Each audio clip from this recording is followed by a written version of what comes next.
আসসালামু আলাইকুম। আমি মোহাম্মদ আমিনুল ইসলাম। এখন আপনাদের সাথে ভিডিওতে যে বিষয় নিয়ে আলোচনা করব, সে বিষয়টি হলো গরুর পেটে যদি সমস্যা হয়ে থাকে, আপনারা বুঝবেন যেভাবে এই বিষয়টা নিয়েই এখন আলোচনা করা হবে। আমার এই ভিডিওটি যদি আপনাদের একটুও ভালো লেগে থাকে, তাহলে প্লিজ লাইক, শেয়ার, কমেন্ট এবং সাবস্ক্রাইব করবেন। আপনাদের কোনো বিষয়ে যদি প্রশ্ন থাকে তাহলে আমাকে কমেন্ট করবেন। আমি পরবর্তী ভিডিওতে সেই বিষয় উত্তর দিয়ে দিব।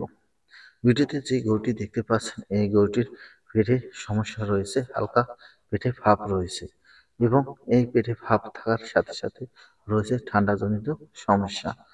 এখন দেখা যাচ্ছে অনেক খামারের বাড়িতে খড় বা শুকনো খাবারের অভাব রয়েছে। মাঠে ধান চাষ করা হচ্ছে, এখন পর্যন্ত ঘাসের দেখা নেই। তাই অনেক গরুই খুব কষ্ট করে দিন যাচ্ছে।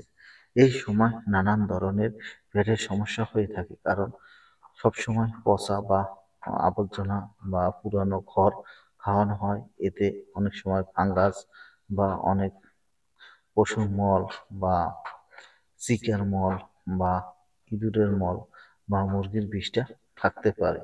কেননা এই সময় খড়ের খুব অভাব থাকে এবং অনেক সময় বর্ষা পানিতে পচা বা নষ্ট খড়ও থাকে, এগুলোও শুকিয়ে খাওয়ানো হয়।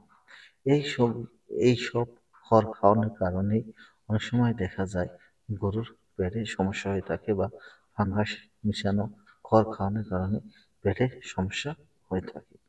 যদি আপনি আপনার গরুটির খাবারের পেটে বদহজম হয়ে থাকে এবং আপনার পায়খানা থেকে দুর্গন্ধ হয় বা রক্ত মিশ্রিত পায়খানা হয়, রক্তের মতন দেখা যায় বা কাদা কাদা যদি পায়খানা হয়, তাহলে বুঝতে হবে আপনার গরুটির পেটে সমস্যা হয়েছে বা বদহজম জনিত সমস্যা হয়েছে বা পিএস হয়েছে। তাই আপনি যদি আপনার গরুর পিএস যদি না কমাতে পারেন বা পেটের সমস্যার সমাধান না করতে পারেন, তাহলে একসময় দেখা যাবে আপনার গরুটি মারা যেতে পারে। সবচেয়ে এই সমস্যায় যে এই যদি রোগ হয়ে থাকে, তাহলে যে বড় ধরনের সমস্যার সম্মুখীন হয় সেটি হলো পানি শূন্যতা বা ইলেকট্রিকের ঘাটতি, বা অনেক সময় দেখা যায় যে অনেকদিন না খাওয়ার কারণে গরু বেশি দুর্বল হয়ে পড়ে। এই সময় আপনার প্রধানত যে বিষয়টি খেয়াল রাখতে হবে, স্যালাইন বা ইলেক্ট্রোলাইট বেশি দিয়ে রাখতে হবে। আরেকটা বিষয় মনে রাখতে হবে, যদি আপনি ঔষধের ট্রিটমেন্ট করেন, তখন আপনার গাছপালার পাতার ট্রিটমেন্ট নেবেন না। যখন গাছপালার পাতার ট্রিটমেন্ট নেবেন, তখন ঔষধের ট্রিটমেন্ট কমিয়ে দিবেন, তাহলে ভালো ফল পাওয়া যায়। আপনি গাছেরও ট্রিটমেন্ট চালাচ্ছেন এবং অ্যান্টিবায়োটিক ঔষধেরও ট্রিটমেন্ট চালাচ্ছেন, ভিটামিন ট্রিটমেন্ট, তাহলে তখন গরুর প্রতি সমস্যা হয়ে যায়।